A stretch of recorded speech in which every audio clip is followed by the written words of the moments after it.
Right this way. I can see General Hammond now. Excuse me, sir, but we seem to have a visitor. Thank you, Dr. Fraser. I understand you're here to investigate rumors regarding some of the people under my command. Rumors, sir? Investigate what? Yes, Doctor. It seems that someone in Washington doesn't think we run a very tight ship here. Yes, sir. Don't worry. It's just another fire drill so that the brass in D.C. can feel better about themselves. Doctor, if you wouldn't mind patching them into the system. Yes, sir. Okay, look. I realize you're on official business here, but for the record, the personnel at this command are top-notch. And by the way, Fraser's spelled with an S, not a Z.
We did an episode in season 1 called Solitudes, and really the goal was to save a little money, because I had a reputation on the Outer Limits of being able to write 2 people in a room and try to make it interesting. And so I thought, okay, but room, where am I going to put Carter and O'Neill, for example?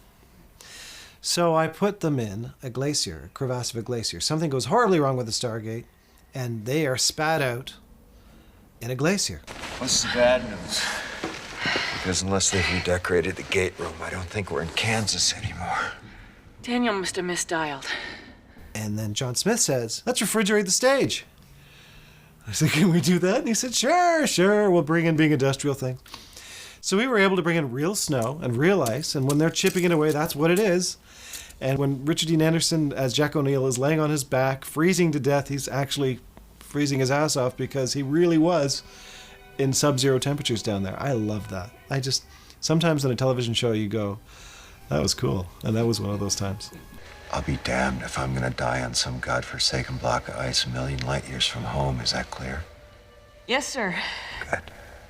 Now help me up. I don't think you should move. Probably not.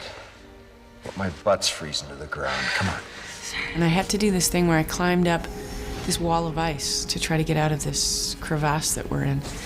And I kept falling, and they kept the cameras rolling, which I thought was really cruel. And I just, I had to climb up and pull myself, and I kept sliding down this ice wall. And I will never forget that. I'll never forget being that cold and that bruised and that scared and that exhilarated by it all. Michael Shanks had his appendix blow one day before starting shooting on Nemesis. You're so used to, on a television show, that you have to be there as an actor. It's like if you're sick, it doesn't necessarily matter because you're in front of the camera. You have to be there. So I did one of the quickest panic rewrites I'd ever done. So I was in the hospital, white-faced and in complete denial because they don't know you have an appendicitis until they actually cut you open and take a look. So it could be anything up to that point. So I'm negotiating with a doctor, 10 minutes before I'm going into surgery, that maybe it's not. Maybe I just have indigestion or gas or something from Thanksgiving dinner. Maybe I just need to go home and I'll call you tomorrow. And the doctor's trying to convince me in the nicest possible, okay, young man, the nicest possible way that actually, if you go home, you'll probably be dead by tomorrow morning. Brad says, it's okay, I have an idea. And he goes into this elaborate, he's come up with this, wonderfully elaborate storyline for how we're going to get Michael out of the show. Watching the scramble that I couldn't be part of, which was how do we write him out of the episode as fast as possible and keep him in it. And I just sat there. Maybe it was the end of the season and we were all just tired. And I said, well, why don't we just say his appendix blew? Can I see your scar? No. Fraser says it'll be about a week before you get out of here. It was one of the things that sort of always bugs me is why don't sort of the daily aspects of life ever bleed into? I mean, these guys go through the Stargate every day. They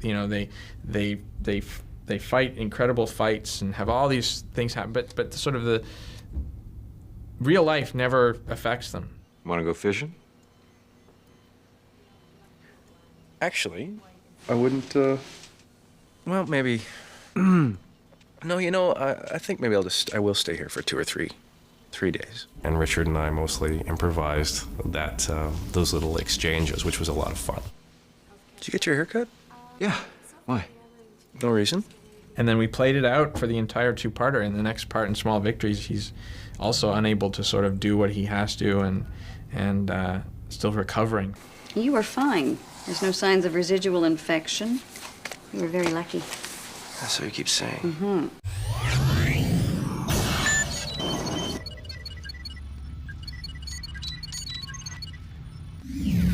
One of my favorite episodes is Serpent's Lair, which is the second episode I did, is when they're rescued off the mothership. And that's my favorite episode because I got locked in a glider with Rick. Human, put this on. Will you please stop calling me human?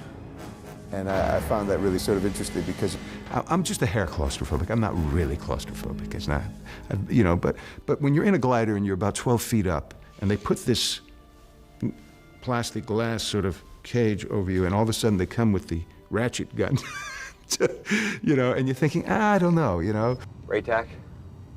Ray-Tac! You okay? Not bad. For an old man. You realize they say 20 minutes, and it's an hour and 15 minutes later, and you're still sort of up there. And meanwhile, they're throwing pebbles at you, and there are wind machines, and so you have to entertain yourself. So that was a good chance to get to know Rick, and we really had a lot of fun that day. Take a look up.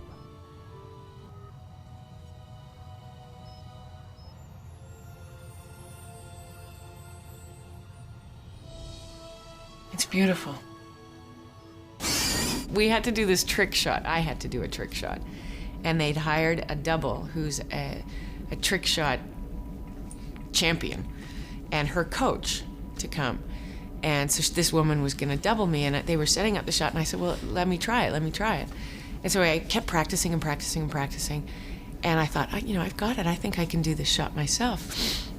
And Martin Wood said to me just before we were about to rehearse, he said, if you sink this shot, I'll give you $100.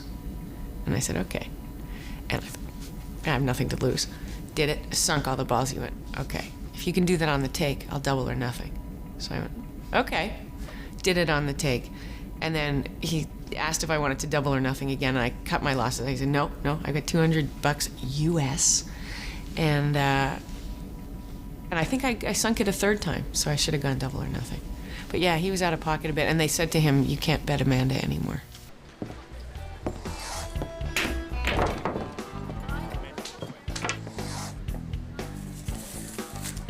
How the hell did you do that? You want to go double or nothing? No, I think I'll cut my losses. Smart move.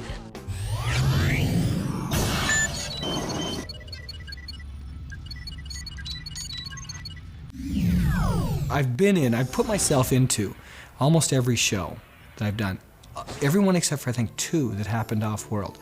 So I've been in almost every show that I've directed. And always in the background, almost always with Sergeant Seiler, somewhere with Sergeant Seiler. And normally we have this giant wrench that we're doing something. It's that big, that we're wandering around doing something.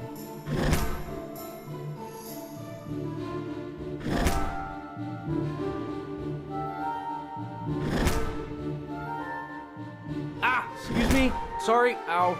She's all yours, General. Well done, Sergeant. You heard the man. Yes, sir. So I've been on the show for 5 seasons, and it's taken about 5 seasons to give me a name. Because in the script, I'm just technician. So I always get the scripts and I just whip through them. Oh, yeah, Sam Carter, yeah, it's O'Neill. Oh, technician, great, okay, got it. Incoming traveler! Incoming traveler! Sometimes it's just like, you know, Chevron 1, Chevron 2. Chevron 2 encoded. Chevron 3, Chevron 4. Chevron 4 encoded. All the way up to like Chevron 7, locked. Chevron 7, locked. Well, they never refer to me by name. They're just like, it's sergeant or technician. Sir, we're go for a systems restart. Proceed, Sergeant. Sir. In one episode, then they said, they called me Walter. And that was Richard Dean Anderson called me Walter. Walter. And then I find out that they go, no, that's actually not your name, because the Walter Davis didn't clear. So we can't use that. So that's, but even though they filmed it, so. And then they go, your name's Harriman Davis. Where they pulled that from. So it's Harriman Davis. So I go, okay, fine. And then they give me my flight suit, and it says, like, Norman Davis on it. So I got, like, 3 names, none of which anybody ever uses. And it's always, like, just technician, technician, technician. And action! You've been working very hard. Harder than usual. That's my point. Your pre-mission blood test did show slight anemia. Terrell and I, yeah, we're idiots. We're both goofs. We're both very spazzy, and we both have these really wacky senses of humor. And so as soon as we met and realized that Terrell was going to become a regular character on the show, the one thing that was important was that our characters were friends and not rivals. Oh, hey, Sam. Yeah. Cassie is staying at a friend's tonight, so what do you say, girls' night out? 2 women are, like, very strong, very smart, very together women, and yet off camera we're a bunch of idiots. We have, like, alter ego characters where she's Minnie and I'm Turlene, and we go to the Marval Beauty School and we do this whole thing all the time. It's Turlene and Minnie. I think Turlene's specialty is frosting tips and mine is permanence. And we just get this whole wacky character thing that we do. I fail permanence all the time. I got it wrong. I said your speciality was frosted tips and mine was permanence. Oh, that's very true. I fail permanence all the time. I fail frosted tips. She's excellent frosted tip. We go to the Marval Beauty School.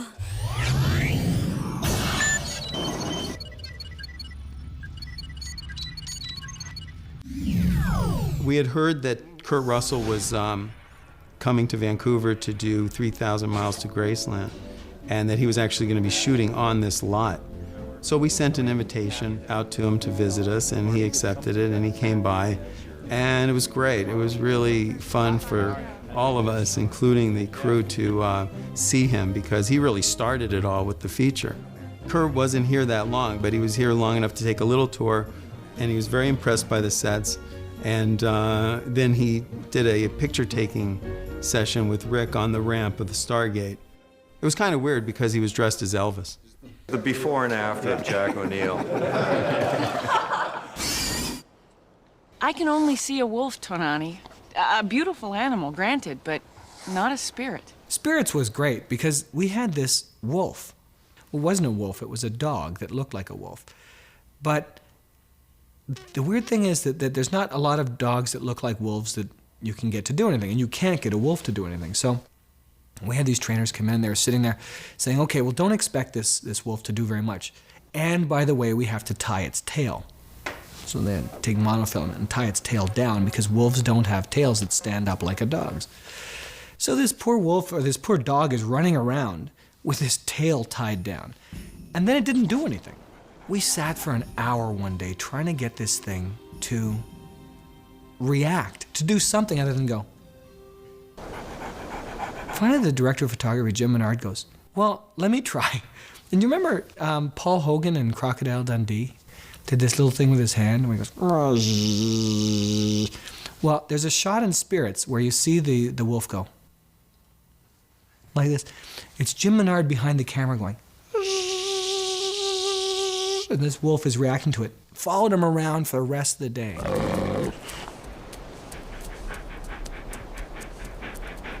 A little flatter couldn't hurt, Sam.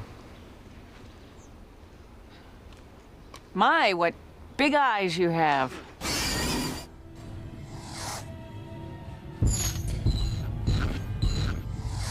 It worked.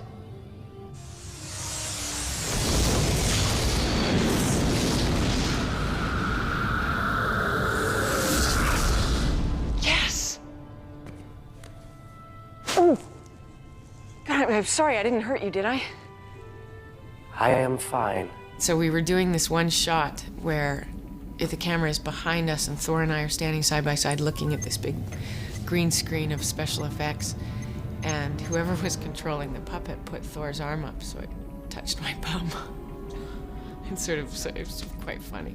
And I turned without even thinking and just smacked him. And there's this big resounding walk off the puppet. And then I apologized to the puppet. I mean, I don't even know what I was thinking. I went, oh my God, I'm sorry. Oh, you're a puppet. Sorry. I love things like that. And that happens all the time on our show. Just little goofy things that the audience will probably never see, but that make coming to work every day really fun.